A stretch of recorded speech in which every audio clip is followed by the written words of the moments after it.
The time has come, people. Oh no! Yay, we're on holiday. Okay, so it's the day before we fly to Orlando, and look at how glorious it is out here today. Very sunny. 27 degrees Celsius, which I believe is about 81 degrees Fahrenheit. All you Americans. Don't even need to go on holiday. What time to be alive, eh? What time to be alive.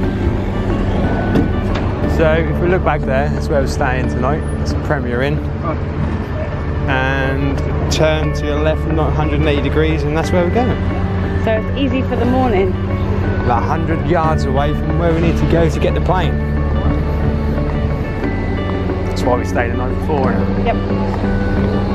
Why we stayed the night before. Oh. I'm going up the escalator to go to a restaurant called Nicholas Culpeper to have a few drinks, a few gin and tonics. Really not very far to get from where we're staying to where we need to go for departures. Just another short escalator ride up.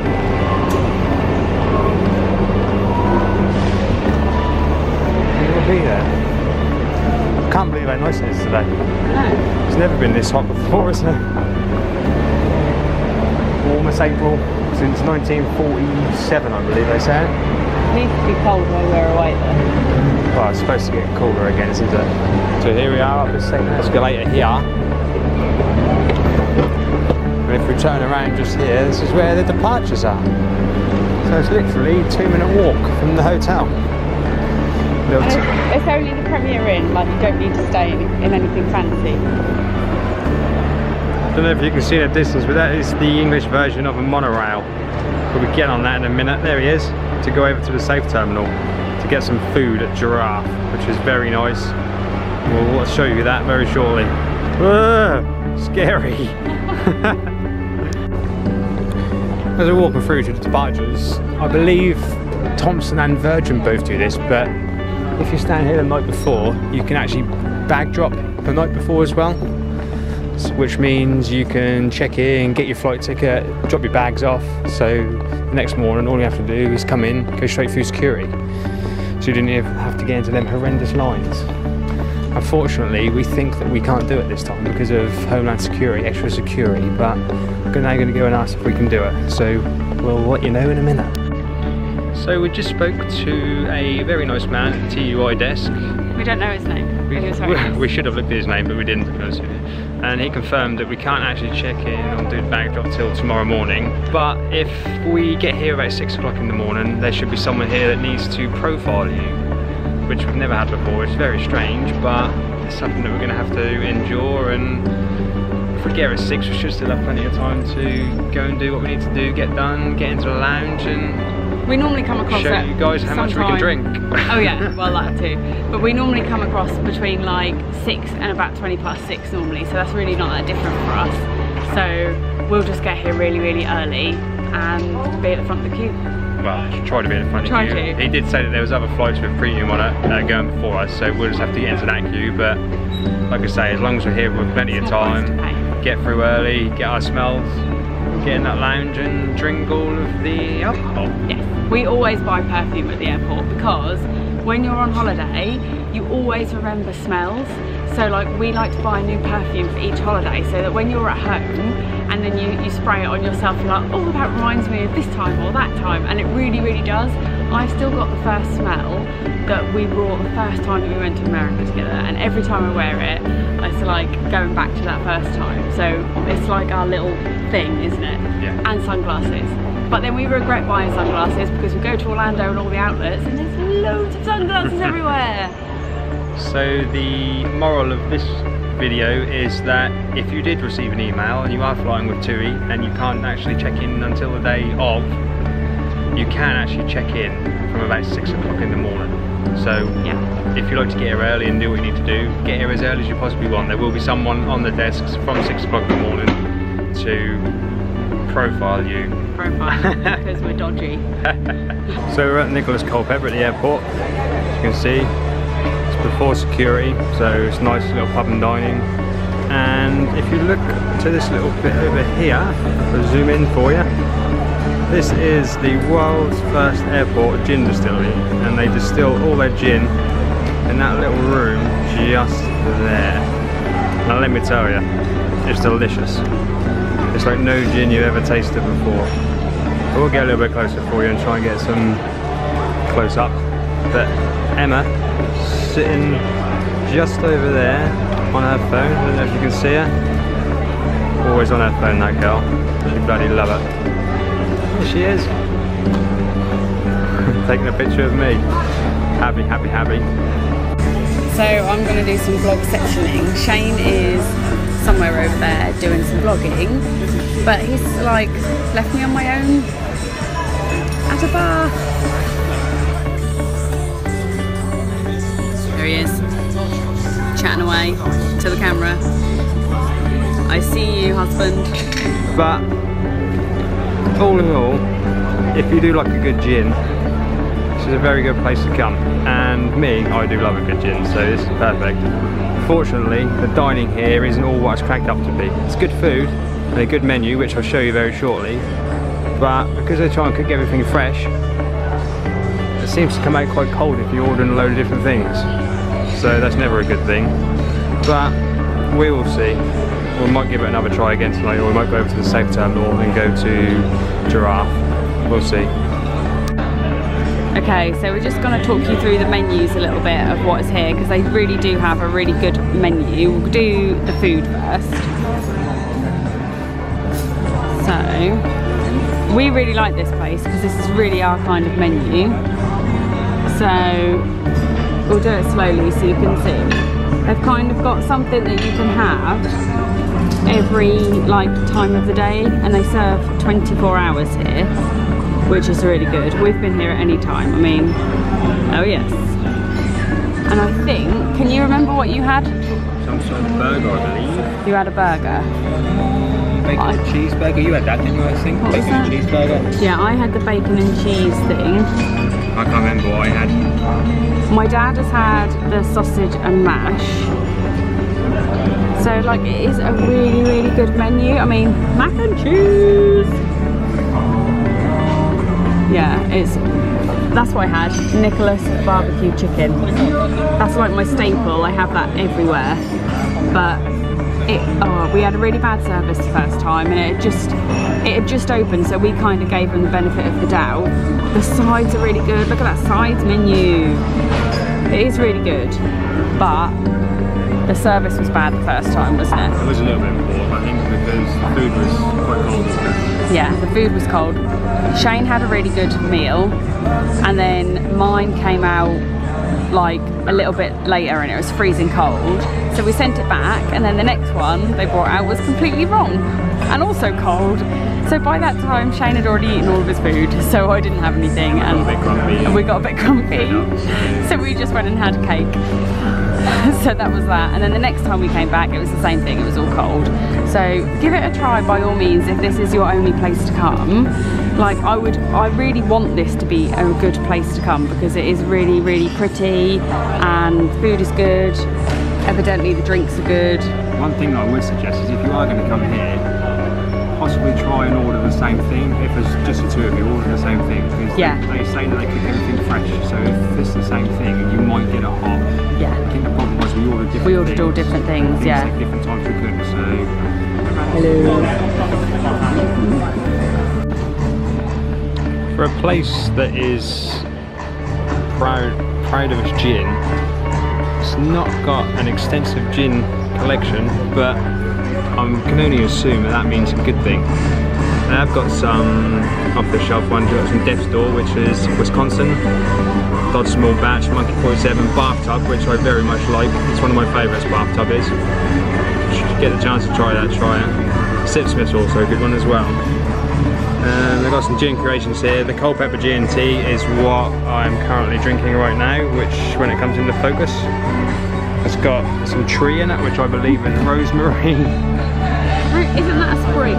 Isn't that what they That's call a sprig? A sprig, yeah. But it's also got, you can see there, beneath all of the condensation, it's got a cinnamon stick in it as well. And obviously, with any good gin, you need good tonic, and Fever Tree is very good.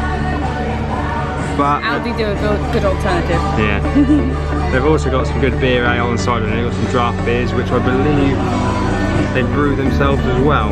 Yeah, there we are, Nicholas Culpeper ale. So they brew that themselves here as well as the gin. Also got white wines, red wines, rosés, fizz, which is Emma's favourite. She loves a bit of fizz. Got some Culpeper coolers as well, which is obviously a bit fresh for the summer on a day like today. Very nice. They've also got a very small cocktail menu, which Emma is currently drinking Cosmopolitan, which is vodka, Cointreau, cranberry juice and a dash of lime, which there isn't a lot left. It's going down like juice. Oh, that's into focus now, look at that, perfect. So here's the bar. Very nice. Very spacious, and like I said, over there is where they actually distill all their own gin, which hopefully if someone starts sitting there in a bit, I will get a bit of a better video for you. So as promised, here is the distillery in Nicholas Culpeper, where they distill their own gin. If I can just zoom in, you can see all the things that they put in their gin. You have cloves, cardamom pods, angelica root, licorice root, coriander seeds, cassia bark and lemongrass. And let me tell you, it's very tasty. And look, that metal thing is called Alice. See it? Hang on, I'm zooming in. Alice the distiller.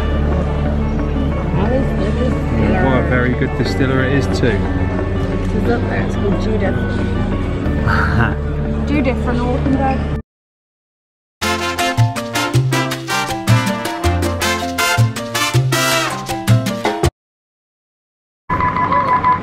What are we on? And hold on to the What's that? That's really cool. Por favor, I think they're still out of puertas.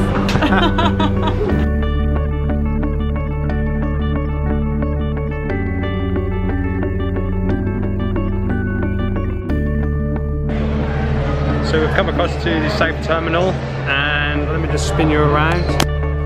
This is where we will be eating tonight. It's Giraffe. It's a bit of a mix up of everything, I think, food-wise, you know. World kitchen. World kitchen. It looks a bit like a canteen, but let me tell you, the food is absolutely delicious. Cocktails are And good the too. cocktails aren't that bad too, either. So here we have the menu. The steamed gao buns are very good.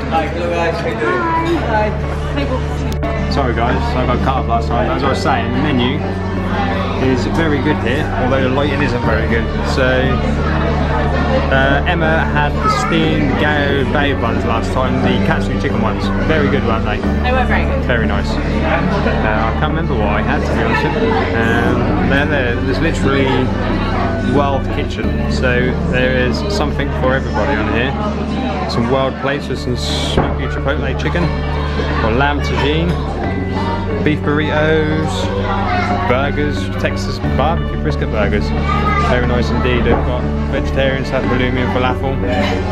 They even serve an all-day brunch here. So that kind of tells you what sort of place this is. We've also got some sandwiches at Reuben's, Southern Po' Boy, bowls with a sole. Katsu chicken noodles is what I had last time, and that was delicious. Very, very nice. We've also got salads for people who like to be on a diet. And got some yummy, yummy sides. Now we've been here twice before, and every time we've asked for that garlic flatbread, and both times I've not had it, so hopefully we might get lucky this time. Okay, so Shane has just got The manliest drink. manliest drink known to man. Dun dun dun. What is it? What? Coconut It's a mango colada. mango colada. It's like a pina colada, but it's got the mango juice in it. Name that tune, colada. It is delicious. Sing me a song with the word colada in it. If you like pina. Yes. I don't know the rest of the words. Oh no. I'll do. Good job. Oh, there's my nice manly drink again in my nice coconut. Let's see what Emma's got. Oh, look at that froth on the top of that with a pineapple leaf in it. And what is this Is that one? what it is? A pineapple leaf? Yeah. And what is this bad boy? This is a silver pineapple. Silver pineapple. With a very distinguished stirrer, as you can see. And can you tell me what's in that? Pineapple. And a tree. This is the pineapple. This is the tree. Great description. Also can be used as a spoon. Great description. Wipey pants. Oh yeah. No straw though, you see. So no alcohol or anything else apart from? Yes, natural occurring alcohols that come from a pineapple. Very nice. Obviously it's actually really highly alcoholic and that's why I love it. Sounds delicious. Yes. And how does it taste? Let me see. That's it. It's just going to fall out, isn't it?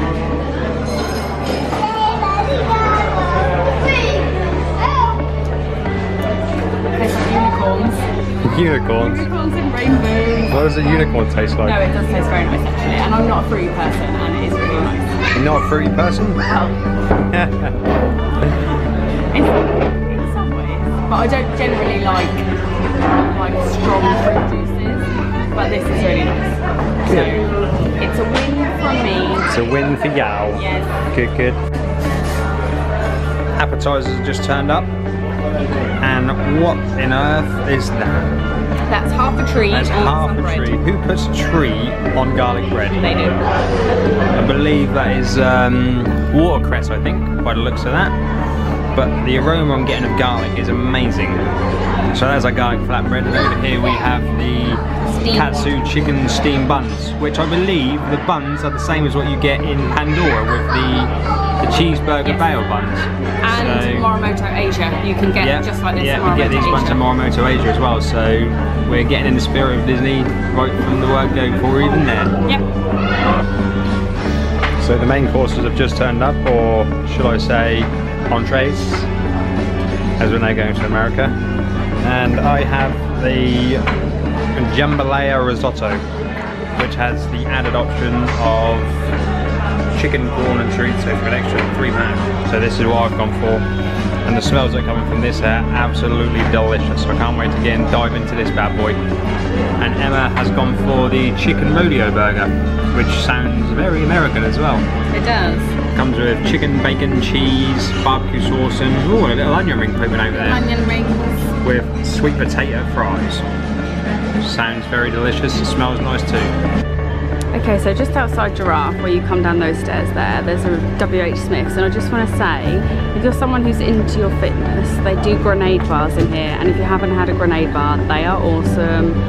Look, Jaffa cake, peanut butter, white chocolate cookie. Seriously, if you want to be healthy, this is the place to be, but if you don't, this is the place to be. Okay, so we've had our dinner. And we're now going back to our hotel to get a really early night because we're aiming for check-in at 6 AM. Is that recorded? Yes. Why is it zoomed? No. Oh well, doesn't matter anyway. Go. So we're now back at the hotel room. That's about 7:15, I think, in the evening, and we're absolutely knackered. We've been up since 5 o'clock this morning. I've been to work. Emma's been trying to do her hair. not had much success. Nope. But we're here. We're getting up early in the morning to get over to the check-in so we can get in there nice and early and get all our bits and bobs and get into the lounge. We've had a bit of a delay coming down here because the M25, there was an accident. Yeah, traffic was really bad. There was a generator which fell off the back of a lorry, so that clogged up 2 of the 3 lanes, so we had to go a different way and ended up getting here an hour later. But nevertheless, we were here early anyway, had a nice drink, had some good food at Giraffe. Definitely recommend going there if you're in the Safe Terminal. And we're now gonna probably have a bath and get a really, really early night. We don't have a bath at home, by the way, so it's a big deal for us. We only have a shower, so we brought not last week, 3 weeks ago when we were in London, we brought some Lush bath bombs so that we can have really nice fun. So that's what we're going to do now, and probably hopefully get to bed about 8, half 8. And so we can have a really early morning and get over there for 6 o'clock, get in and get this holiday well and truly started. It really helps to get up if you're getting up early, to go to bed at stupid o'clock early, because we found that last year we sort of went to bed early by default, and it ended up that we didn't hit the jet lag wall when we were in Orlando so early. So it really does help if you get an early night the night before. It does make a really big difference, so try and do it if you can. So that's exactly what I'm going to do. I probably won't be able to sleep because I'll be too excited, and I never do sleep normally the night before, not very well anyway, so we'll see how that goes, won't we? Yep. But nevertheless, holidays well and true started, and we'll see you on the other side. Yeah, see you on the other side.